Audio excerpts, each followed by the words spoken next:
pay homage to the thousands or the millions of people who lost their lives during the struggle for the independence.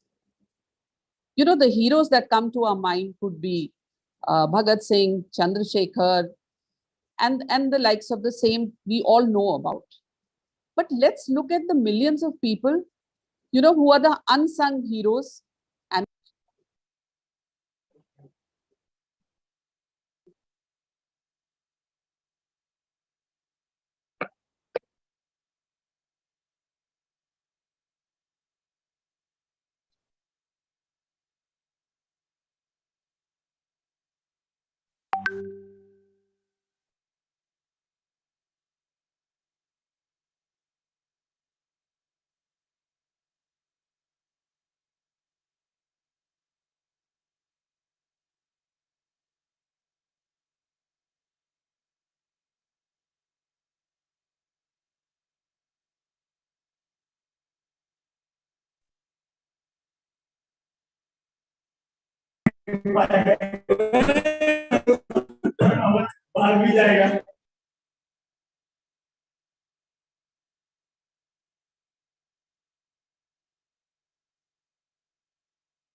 I think we've lost the connection. Nanda ma'am has lost the connection. Let us just wait for a few minutes. So Nanda ma'am is back.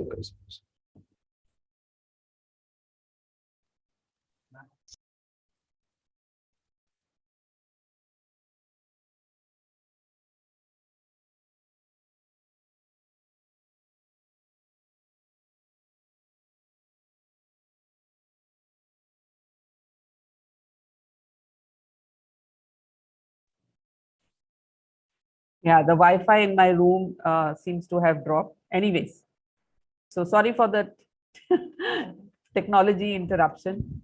I was talking about the heroes like Bhagat Singh, Chandrasekhar, you know, who are the glorious heroes that we have celebrated. But what about the millions of people, the unsung heroes that do not find a name in the history? Can we forget the wails of the innocent men, women, and children who lost their lives when General Dyer fired at them mercilessly in Jallianwala Bagh? Can you forget the heart-rending pictures of the people, dead or alive, trying to board the trains when the country was facing the problem of partition? You can see it over here. These are the heart-rending images that are still fresh in our minds, despite the fact that 75 years have passed.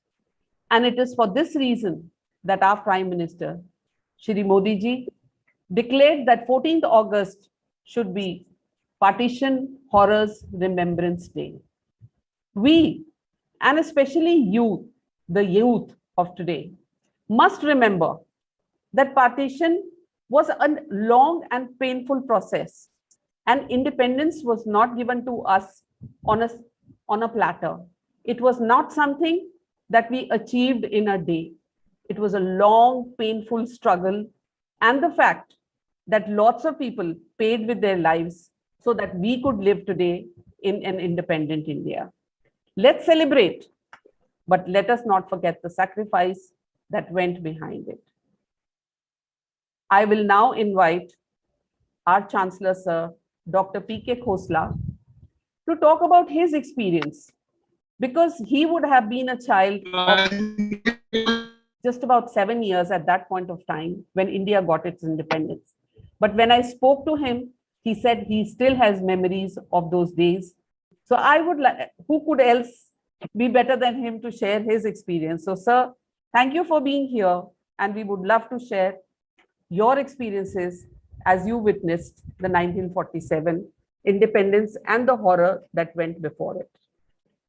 Thank you very much, Poonam. Colleagues,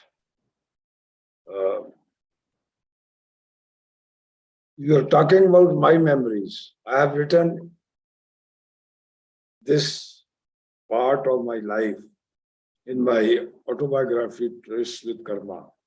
I will be reading some of the passages from that book. So I start. I am witness to the terrifying impact of the partition when a new country, Pakistan, an abode for Muslims and comprising of West Pakistan and East Bengal was carved out from British India. Nearly 20 million people migrated and became refugees. Thousands of people were butchered and women raped. Hindus moved out of the areas allocated to Pakistan, while Muslims from the surrounding Hindu-dominated states took refuge in Pakistan.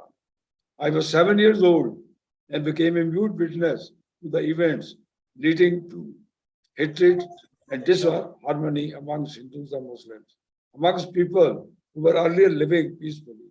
The seeds of partition were sown on the basis of religion by the Indian Muslim League, a representative political party of Muslims led by Muhammad Ali Jinnah. For me, the biggest shock was that I was forbidden to meet my desk mate Sikandar, who after the partition left for Pakistan. When Sikandar did not come to class after summer vacation, I was in agony. And as a 7 years old boy, I could not understand why. Before vacation, Sikandar had said, "We are going to Lahore and I will never return." His father was a revenue officer, I know it, though not written here. "We are going to Lahore and I will never return." And immediately after that, Sikandar was not seen. He did not even come to play with us. There was a Muslim habitat behind our mohalla with a small lane connected the two communities. We often used it as a shortcut to the main bazaar. One day we noticed that Skandar's house was locked. On inquiry, we came to know that his family had shifted to a refugee camp of our town, a place meant for those who intended to move to Pakistan.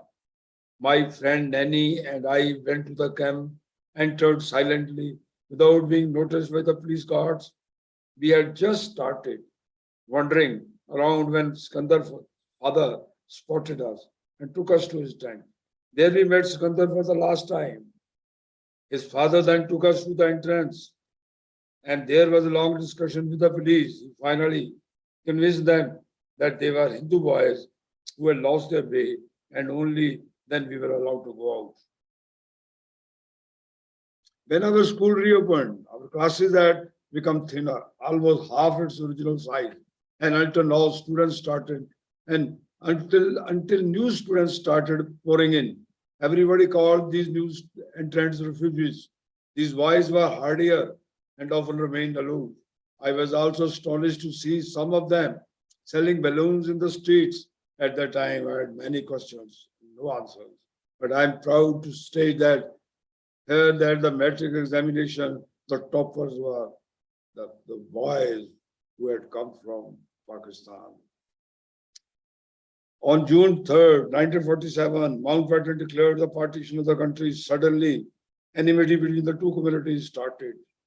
I remember being an onlooker to the preparations to convert our mahalla into a fortress kind structure by installing solid steel gates at the three main entrances. At night, entry was allowed only through the main gate, which was guarded by Gorkhas and the youth of the mahalla. My parents also raised the wall of the side of our house, which faced the Muslim mahalla. Most children were confused, didn't understand the whole situation beyond the fact that in the event of an attack, our side had an edge over the single-story dwellings of the most of the Muslims, the other side. Our roofs were stored with heaps of sand, water buckets, empty bottles, used electric bulbs filled with acid, powdered chilies, bundles of sharp-edged weapons, sticks, etc. The entry of young children to these roofs was strictly prohibited, and we often silently sneaked up to visit these forbidden areas. Our schools were closed indefinitely, and we were only curious observers to these strange developments and preparations.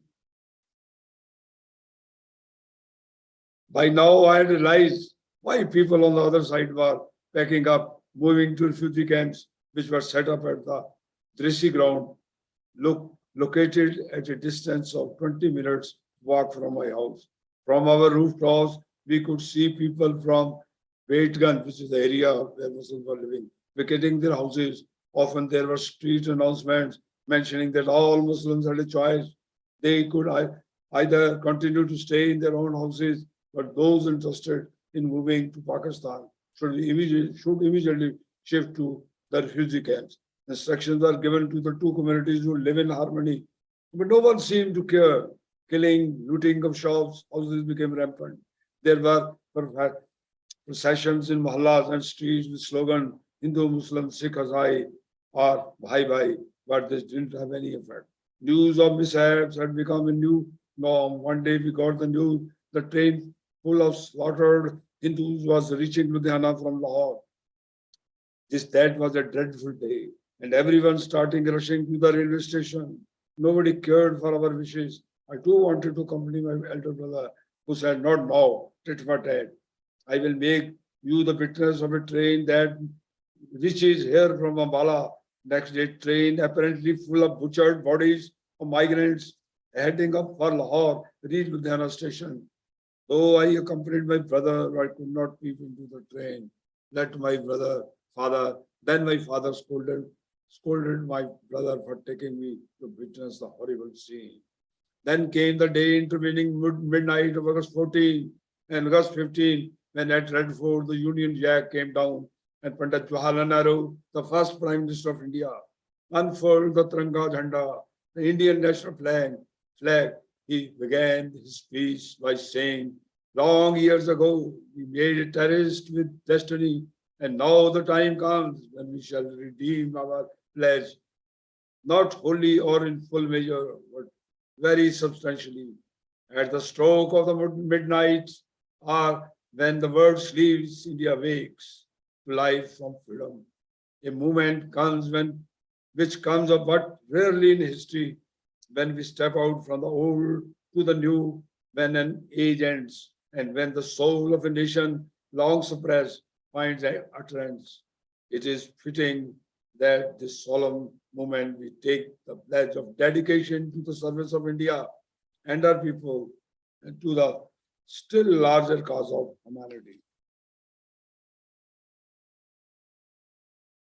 I close. I wonder why the Britishers, who like to call themselves fair-minded and liberal, agreed to split the nation into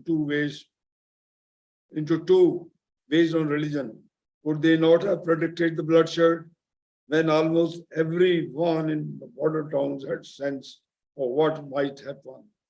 In the past, during the reign of Muslim kings and scattered Hindu kingdom, Hindus and Muslims had been living in harmony for over 8 centuries. The Britishers should have not bifurcated the country on the lines of religion, but instead should have gone for economic development and unification of two great religions of the world. My learning. The partition of India into two dominions on the basis of religion should not have been promoted by the Britishers. A civilized society calls for assimilation of all thought, caste, creeds, and religion. Today, all 3 countries of the Indian subcontinent encompass more than 1/3 of the poor people of the world. The money spent for the protection of the border could have been spent on eradication of poverty in the region. Those who have passed through the trauma of partition cannot wash it from their memories. Let us live in harmony, and humanity should dominate over religion. Thank you very much.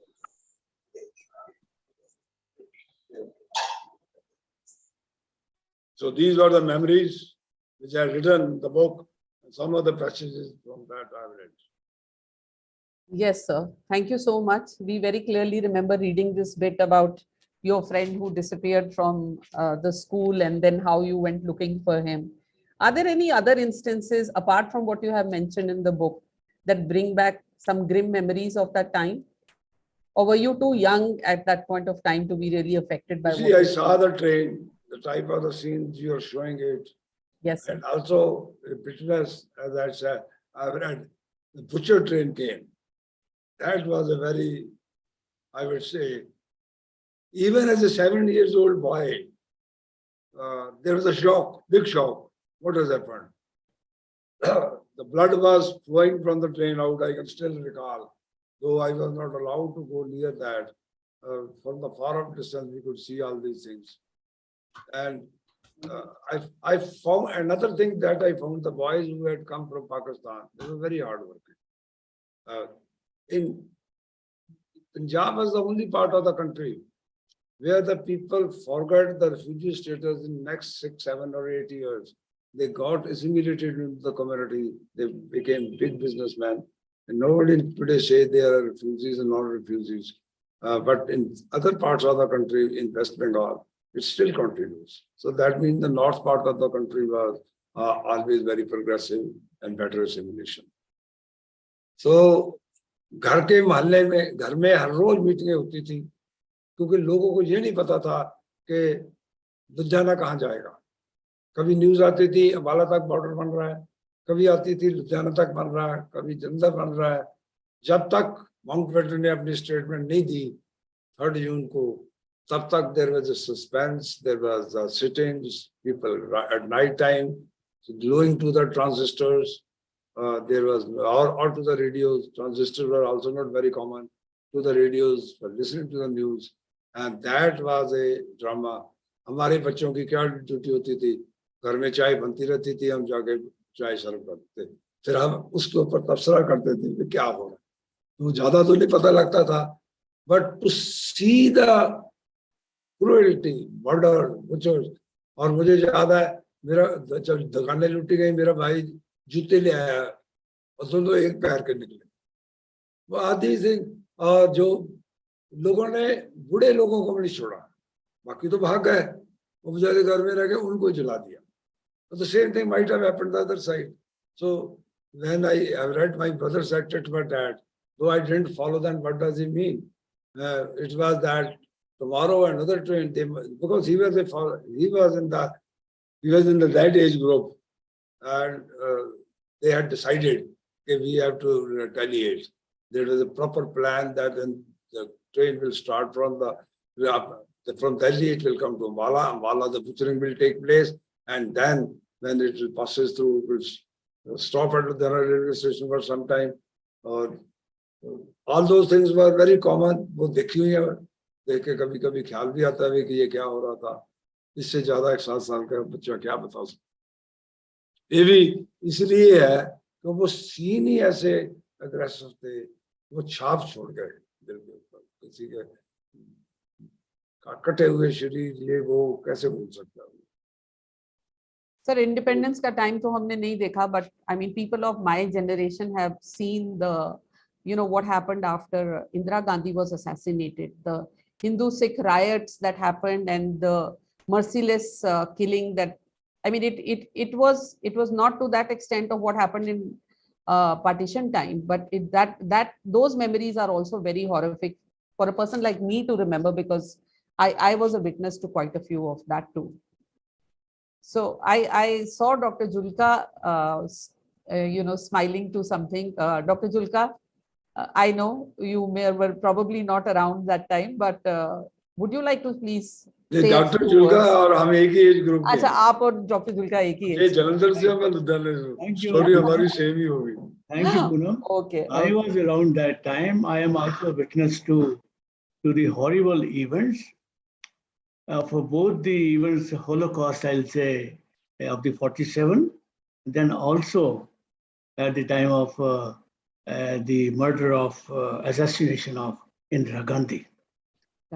First with the partition, 47, as Dr. Khosla has narrated, I'm very much moved because I remember my childhood now. You see, I have seen that time in my own house. You see, we were a big family. We were 7 brothers.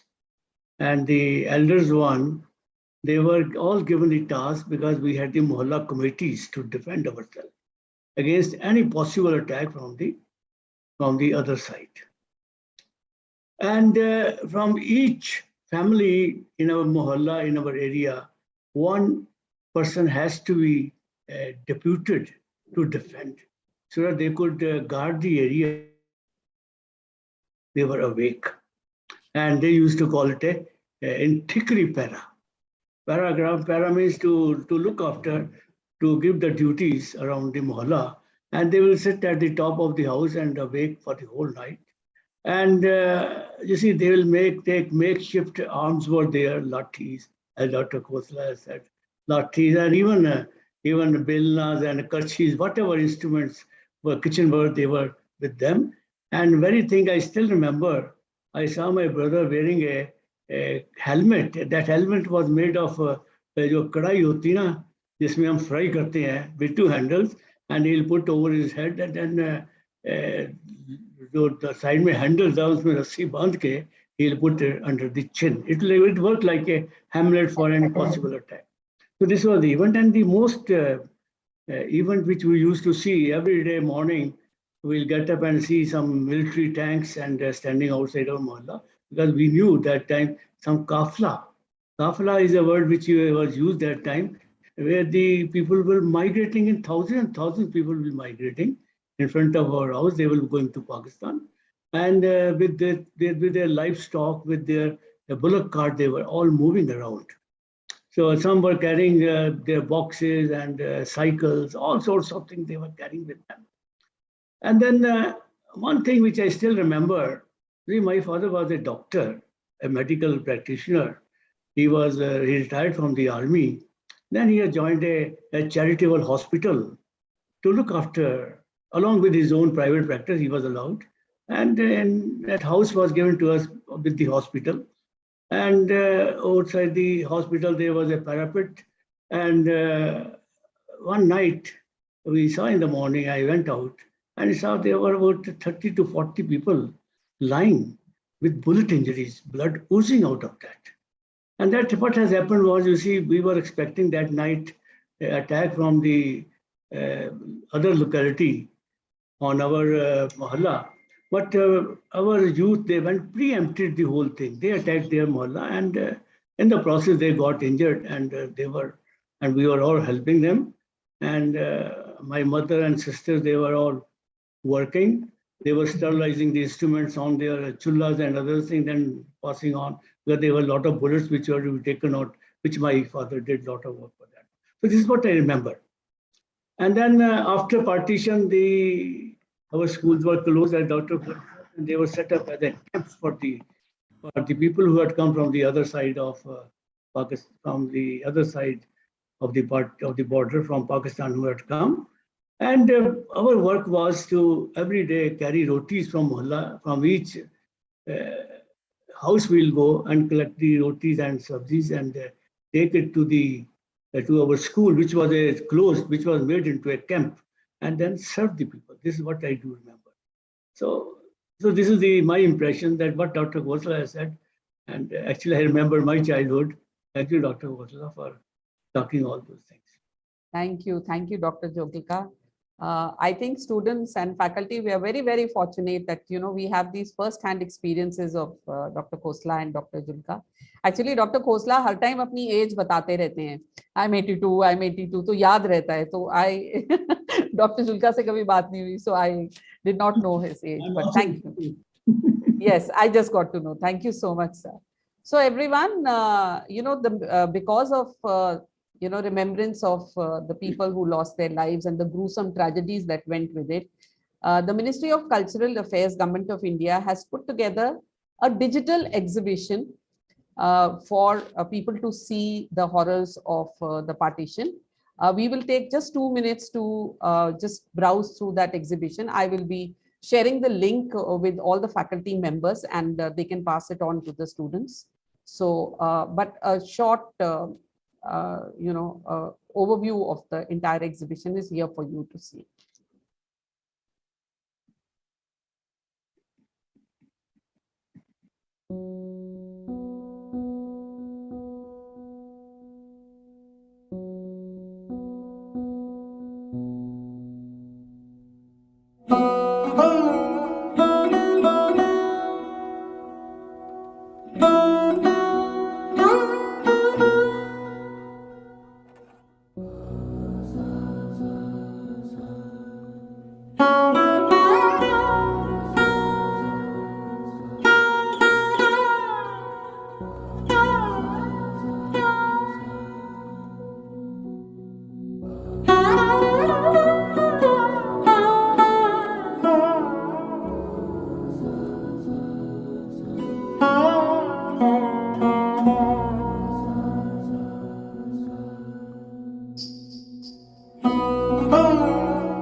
The idea of showing this exhibition to you is not to depress you. The idea is to tell you that the freedom was won with a lot of sacrifices from millions of people. And I urge you, all of you, especially the youth, that we need to live in peace and harmony. That is the message for all of us today. I thank my team for putting this all together for me. Thank you everyone for being here. Thank you, Dr. Khosla. Thank you, Dr. Julka, for those wonderful sharing of, what are real life incidents for you. With that, we come to the end of the program. Thank you everyone who joined. Jai Hind. Jai Hind, ma'am. Yeah.